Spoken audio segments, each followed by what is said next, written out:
Un dispositivo intrauterino es cualquier elemento que colocado dentro de la cavidad uterina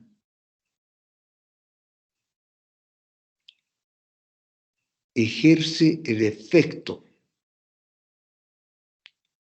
de evitar el embarazo en forma eficaz e inocua. Historia. Hipócrates ya hizo mención a distintos materiales utilizados con el fin de evitar el embarazo colocando dentro la cavidad uterina.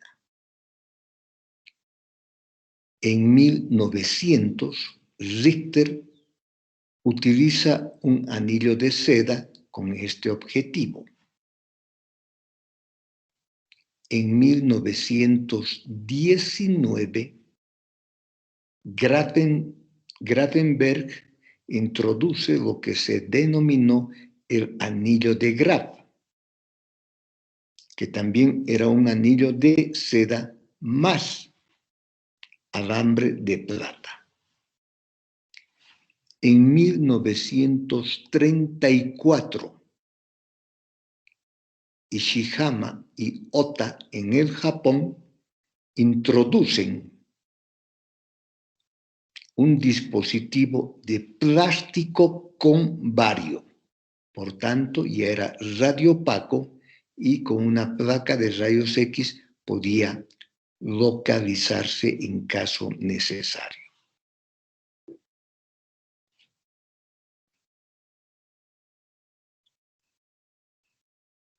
En 1959, Margules introduce un dispositivo lineal de plástico.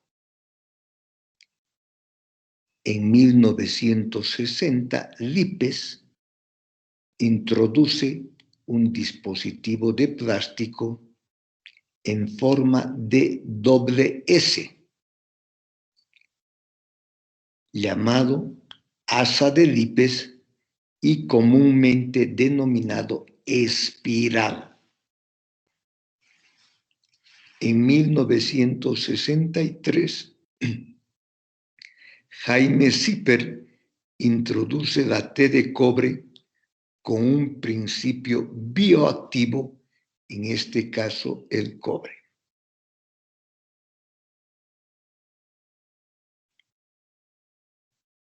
En la década de 1980 aparece la T de cobre 380 Paragar A.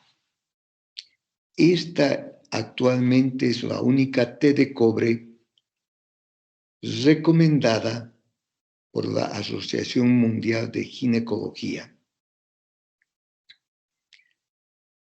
Recibe el nombre de Paragar 380A por las siguientes características.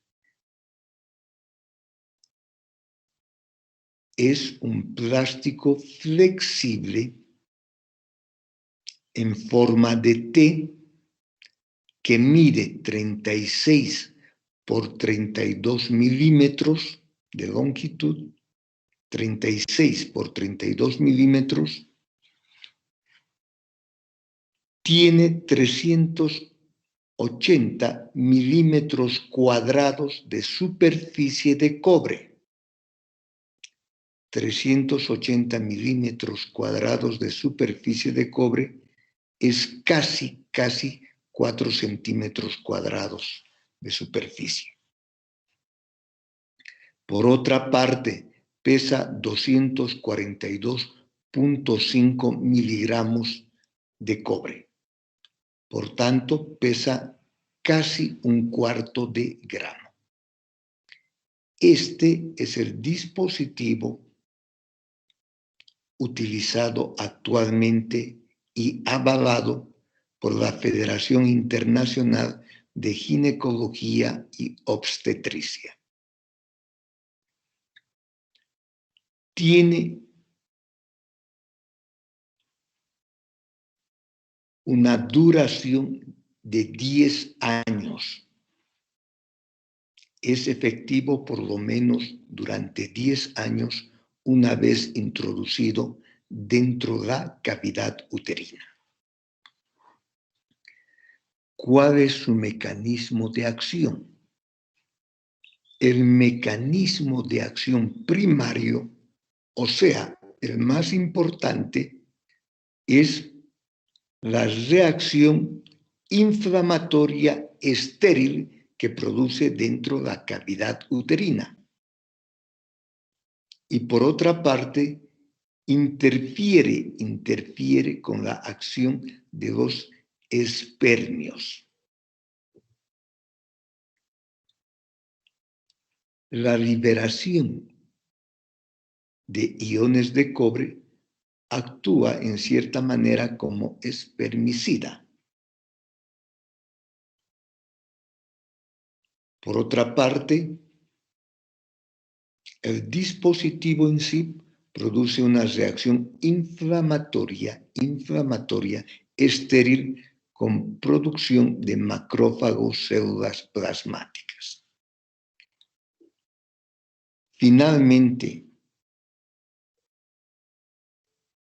si es que se produjera la fecundación, interfiere con la implantación del blastocisto. Pero quiero aclarar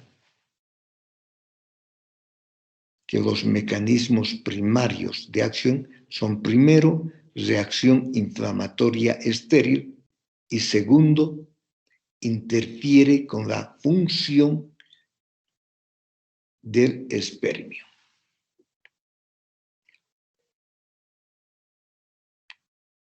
¿Cuáles son las contraindicaciones para la inserción de una T de cobre? En primer lugar, un sangrado uterino anormal no diagnosticado, un cáncer de cérvix o endometrio, anomalías en el desarrollo embriológico del útero, con distorsión de la cavidad uterina, por ejemplo, un útero didelfo,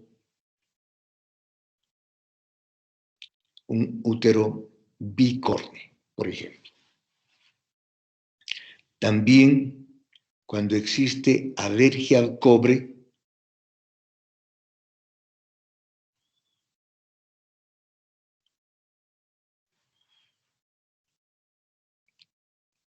estas son las contraindicaciones para la aplicación de un dispositivo intrauterino. Actualmente se puede colocar en pacientes adolescentes, en pacientes nulíparas, en pacientes con antecedentes previos de embarazo ectópico y en pacientes con antecedentes de infecciones de transmisión sexual. Repito, ahora se puede colocar en pacientes nulíparas, adolescentes con antecedentes previos de enfermedades de transmisión sexual o antecedente previo de embarazo ectópico. Por tanto, ha cambiado considerablemente.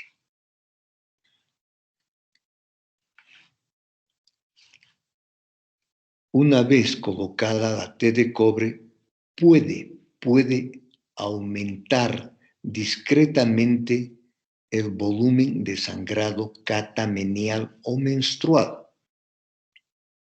Por otra parte, puede incrementar el dolor cólico menstrual, o sea, dismenorrea, pero que con el paso de los meses tiende a normalizarse. Un dispositivo intrauterino mantiene la regularidad del ciclo menstrual. No es ningún fármaco, por ejemplo, un antiinflamatorio, un antimicrobiano, no es absolutamente ningún fármaco, y además la té de cobre no contiene hormonas.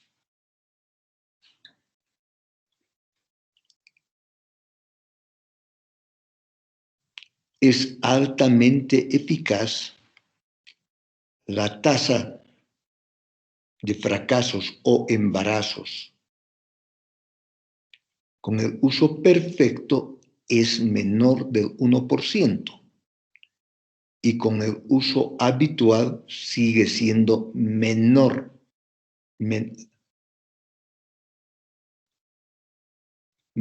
al 1%. Por tanto, es un método muy eficaz. Por otra parte, existe otro dispositivo intrauterino con contenido hormonal que en vez de llevar cobre, lleva una hormona, el levonorgestrel, y recibe en nuestro medio el nombre comercial de Mirena. Es muy eficaz para evitar el embarazo. Por otra parte, al contener un progestágeno, el levonorgestrel, disminuye el sangrado menstrual, disminuye considerablemente el cólico menstrual. Se aplica exactamente igual que una té de cobre, tiene una duración de 5 años. Libera como 20 a 30 microgramos de levonorgestrel por día. ¿Cuál es su mecanismo de acción? En primer lugar, una reacción inflamatoria estéril. Por tanto, una reacción inflamatoria no infecciosa. Y por otra parte, debido al levonorgestrel, que es un progestágeno, provoca engrosamiento del moco cervical y por tanto impide o dificulta la penetración de los espermios.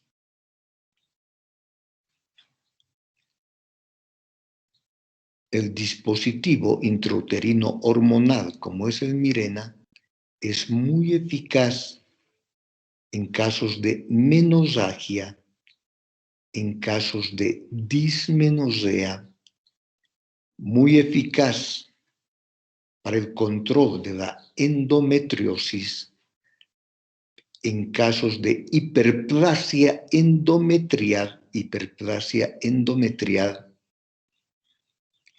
y también se está observando que puede ser útil en el control de un cáncer de endometrio en etapas muy iniciales. Etapa 1, entonces grado 1. Se está observando que puede ser útil para el control de cáncer de endometrio en etapas iniciales.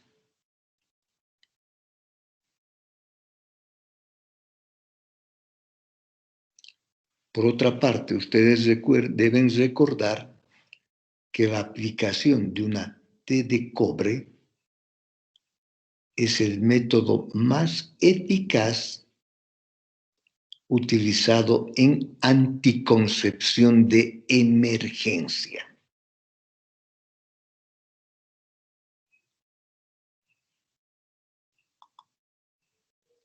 Muy bien, ahora vamos a hablar de los métodos permanentes de anticoncepción.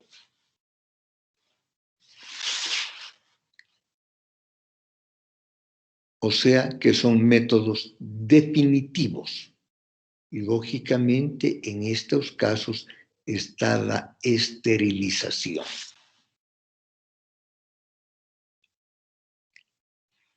Definición: la esterilización es un procedimiento destinado a suprimir en forma permanente y definitiva la fertilidad tanto en hombres como en mujeres. Repito, es un procedimiento destinado a suprimir la fertilidad en forma definitiva y permanente tanto en mujeres como en hombres. Ese es el objetivo: suprimir la fertilidad definitivamente. O sea, es un método no reversible, por lo menos ese es el fundamento. La esterilización es un método de anticoncepción muy utilizado en los países desarrollados. Si ustedes recuerdan, dijimos que en Estados Unidos era el método más frecuente. Lo mismo ocurre en el resto de los países desarrollados. Por otra parte, en los países en vías de desarrollo como el nuestro, es un método poco usado. Es un método de muy baja frecuencia. La esterilización es mucho más frecuente en las mujeres que en los hombres, con una relación de 3:1 en forma global. Como habíamos mencionado, la esterilización puede ser masculina y puede ser femenina. La esterilización masculina recibe el nombre de vasectomía.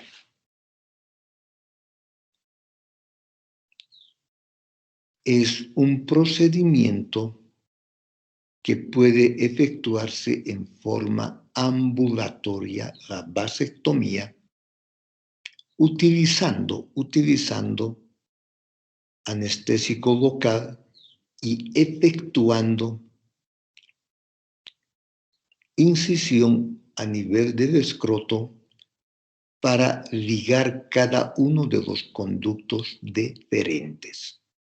Por tanto, se requiere doble incisión en el escroto y se requiere ligar cada uno de los conductos deferentes.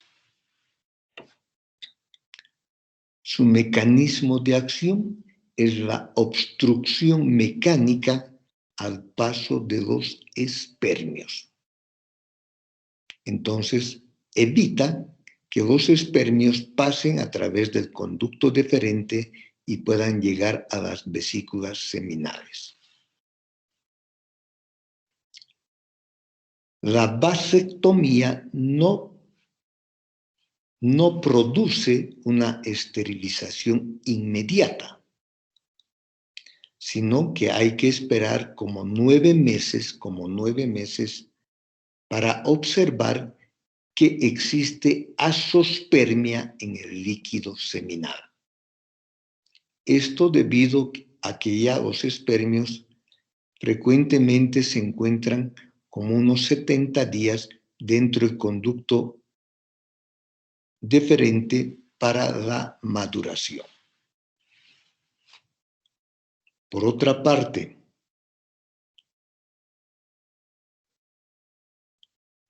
la tasa de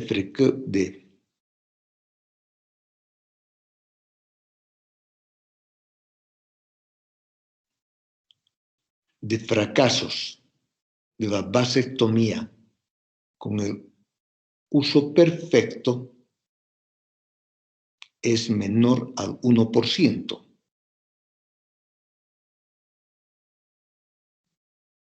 Y con el uso habitual o típico también es menor del 1%.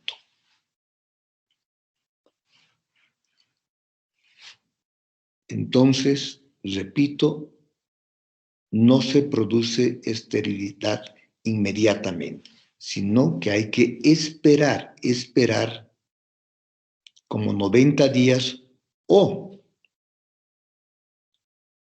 tener como 20 eyaculaciones para, de esta manera,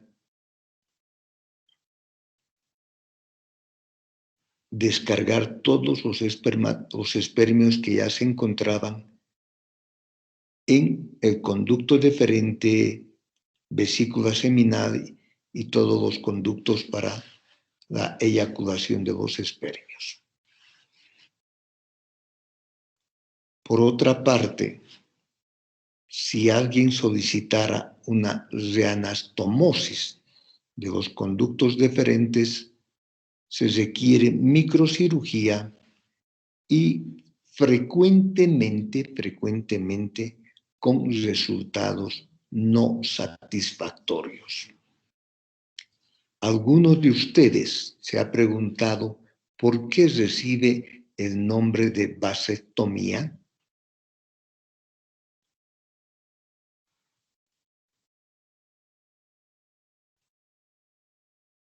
Y habíamos mencionado que el procedimiento básico es la obstrucción del conducto deferente. Y el otro nombre más utilizado para conducto deferente es el de vas deferens. Vas deferens. Y de ahí viene el nombre de vasectomía. Ahora vamos a ver la esterilización femenina. Habíamos mencionado que era más frecuente que la esterilización masculina. En estos casos consiste en efectuar una ligadura de ambas trompas, o llamada también obstrucción tubaria bilateral, o llamada también salpingoclasia. El nombre médico más correcto corresponde a salpingoclasia. Salpingo hace referencia a salpinges o trompas, y clasia es un término que significa separar, fragmentar. Y en realidad lo que se efectúa es separar y fragmentar las trompas. De ahí viene el nombre de salpingoclasia.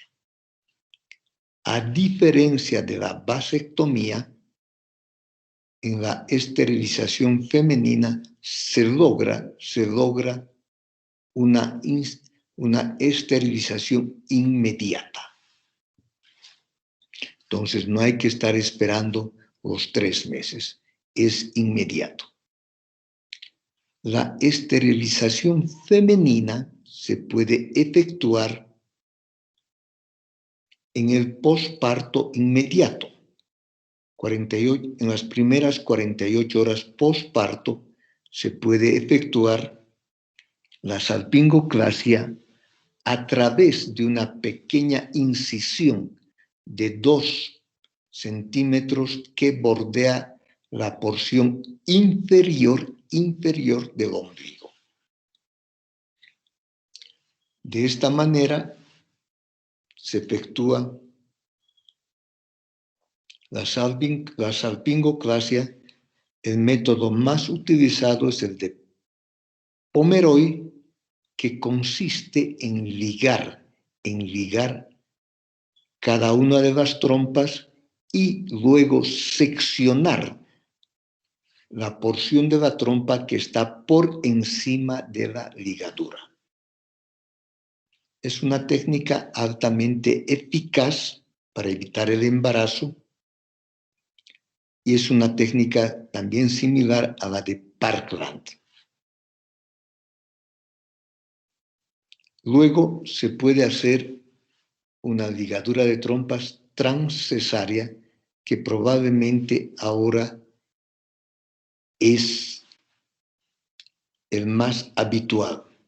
Ustedes saben que la incidencia de las cesáreas ha aumentado considerablemente y por tanto pues es frecuente ligar las trompas durante una cesárea. Y se efectúa también con la misma técnica, el más utilizado, el Pomeroy o el Parkland. Luego, también se puede hacer una salpingoclasia, una esterilización femenina, en un periodo de intervalo, o sea que no tiene nada que ver con el parto. Y estas esterilizaciones de intervalo frecuentemente se realizan mediante una laparoscopía, que como ustedes saben requiere 3 pequeñas incisiones para efectuar esto.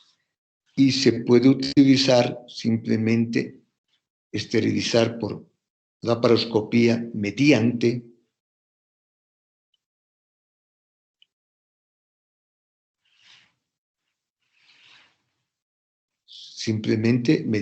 electrofulguración, mediante un anillo que va a comprimir las trompas y de esta manera pues se logra la esterilización vía laparoscopía. Actualmente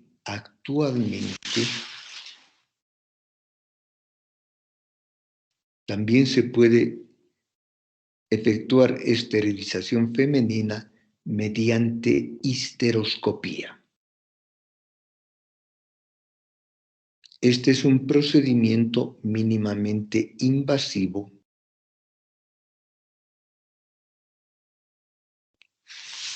que se puede efectuar en consultorios, en salas de emergencia, mediante el histeroscopio y aplicando anestésico local. Para esto se utiliza un material, en este caso el más utilizado es el Essure ESSURE, que es un resorte metálico que contiene titanio, níquel titanio, más poliéster, que se aplica a través de cada osteotubario. Una vez que se aplica y se deposita en el osteotubario, se produce una proliferación celular del tejido endometrial que va a obstruir completamente ambos orificios proximales de la trompa. Como en el caso de la vasectomía, se requiere esperar 3 meses para confirmar que se han obstruido las trompas y por tanto se ha logrado la esterilización. Y la manera de confirmar si las trompas han sido obstruidas es mediante una histerosalpingografía. Repito, cuando se efectúa ligadura mediante obstrucción mediante histeroscopía, hay que esperar 3 meses y hay que efectuar una histerosalpingografía para confirmar la obstrucción tubaria. Muy bien, con esto hemos terminado todo lo que es el tema de control de la reproducción humana. Y me gustaría hacer un pequeño resumen de todo lo que es el control de la reproducción humana. Y vamos a mencionar de la esterilización que acabamos de hablar. La esterilización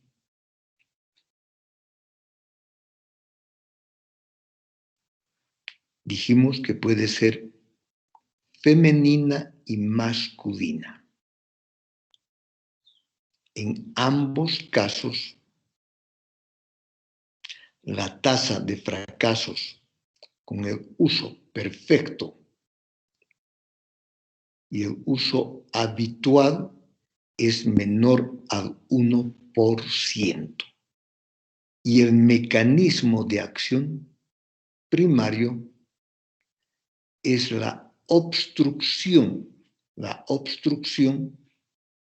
al paso de los espermios. Luego vamos a mencionar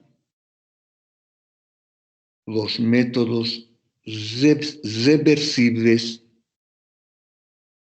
de acción larga. Los métodos reversibles de acción larga. La esterilización es irreversible. Entre los métodos reversibles de acción larga podemos mencionar el implante subdérmico, que la tasa de fracasos con el uso perfecto y el uso habitual es menor al 1%. Y el mecanismo de acción primario es la inhibición de la ovulación. Otro método reversible de acción larga es el dispositivo intrauterino hormonal, como es el caso de Mirena. También la tasa de fracaso con el uso habitual y el uso perfecto es menor al 1%, Y el mecanismo de acción primario para el Mirena es una reacción inflamatoria estéril más engrosamiento del moco cervical.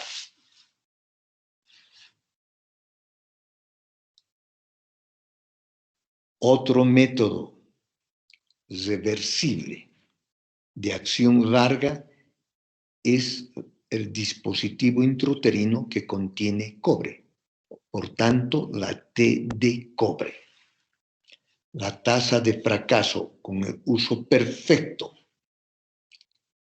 y el uso habitual sigue siendo menor al 1%. Y el mecanismo de acción primaria es una reacción inflamatoria estéril y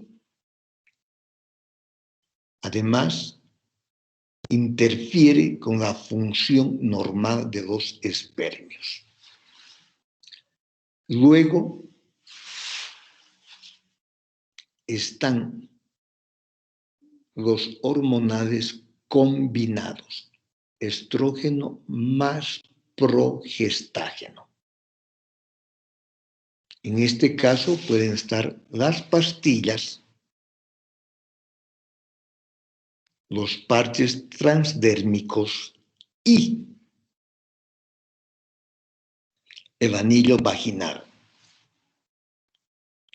la tasa de fracasos con el uso perfecto es menor al 1%, pero la tasa de fracasos con el uso habitual es del 9%.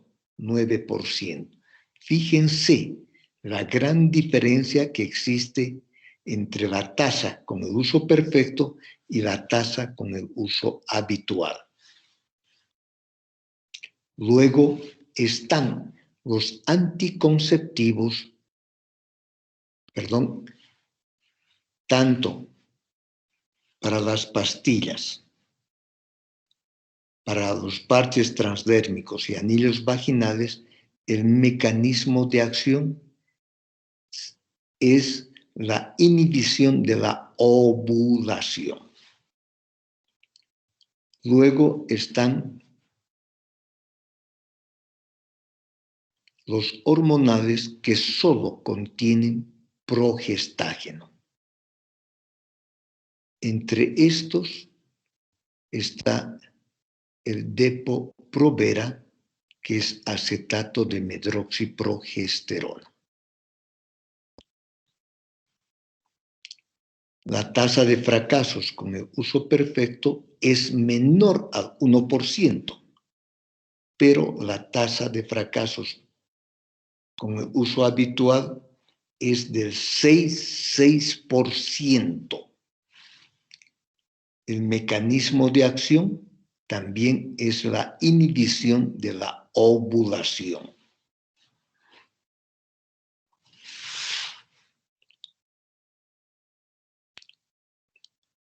Otro anticonceptivo que solo contiene progestágeno es la mini píldora, o sea, las pastillas que solo tienen progestágeno. En este caso, la tasa de fracaso con el uso perfecto es menor del 1%, pero la tasa con el uso habitual es del 9%, igual que los combinados. El mecanismo de acción primario es el engrosamiento del moco cervical. Engrosamiento del moco cervical. Por otra parte, están los métodos de barrera. Entre estos, el condón masculino, que tiene una tasa de fracaso con el uso perfecto del 2%, pero con el uso habitual del 18%. El mecanismo de acción es de barrera para los espermios. Igual que la ligadura de trompas o la vasectomía.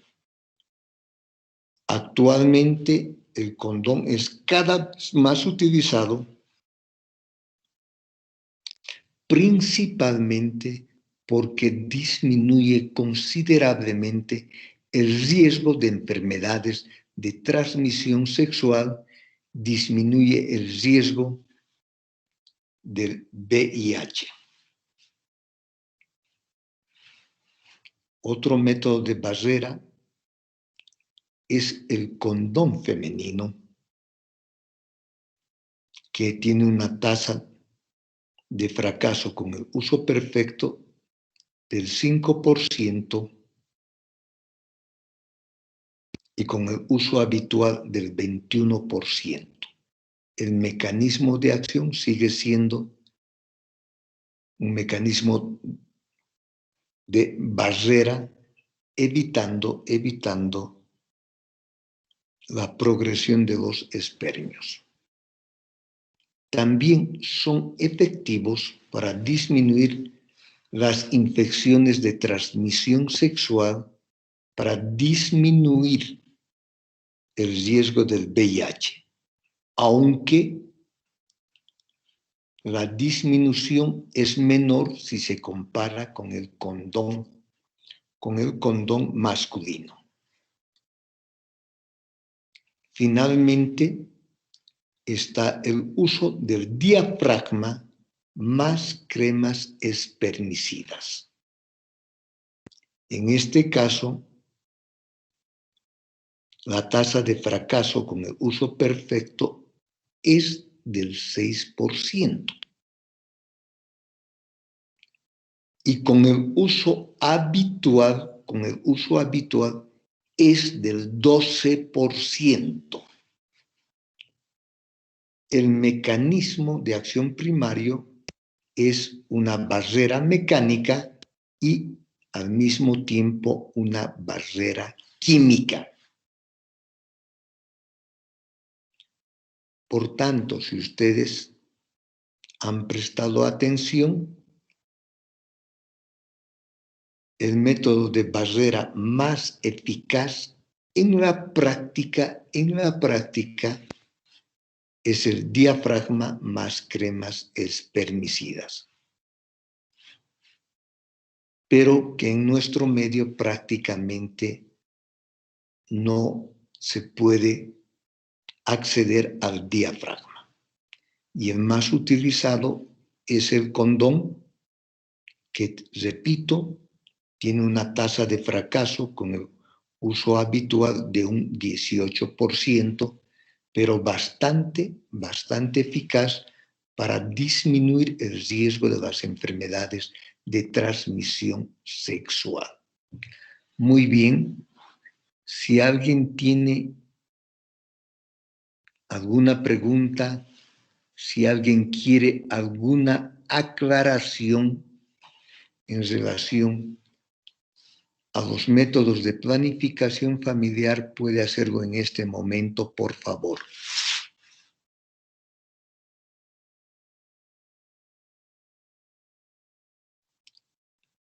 ¿Alguna pregunta?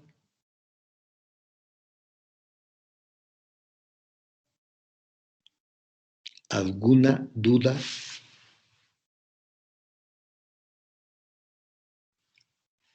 Si no hay pregunta, también quiero recordarles que entre los métodos de planificación familiar naturales o fisiológicos, actualmente los más utilizados son el método de los 2 días, que consiste en determinar las características de la descarga vaginal, que cuando es una descarga transparente líquida, que correspondería a los días húmedos, por 2 días consecutivos, es el momento de evitar las relaciones hasta que nuevamente se vuelva en un moco seco grueso. Y por otra parte, el otro método fisiológico natural muy utilizado es el de los días estándar. Pero este método debe utilizar solo las mujeres que tienen ciclo menstrual con una duración entre 26 a 32 días. Y en estos casos deben evitar las relaciones sexuales del día 8 al día 19 de cada ciclo menstrual, o sea, durante 12 días. Utilizados de esa forma, estos 2 métodos naturales son bastante eficaces. Perdón, ¿alguien tiene alguna pregunta, alguna duda?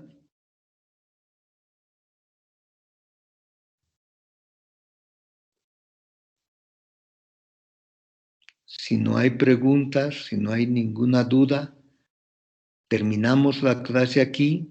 Que tengan un buen día, un buen fin de semana y nos encontramos nuevamente el día lunes por la noche. Que tengan buen día. Muchas gracias, doctor. Hasta luego. Hasta luego. Hasta luego, doctor. Que tenga buen día.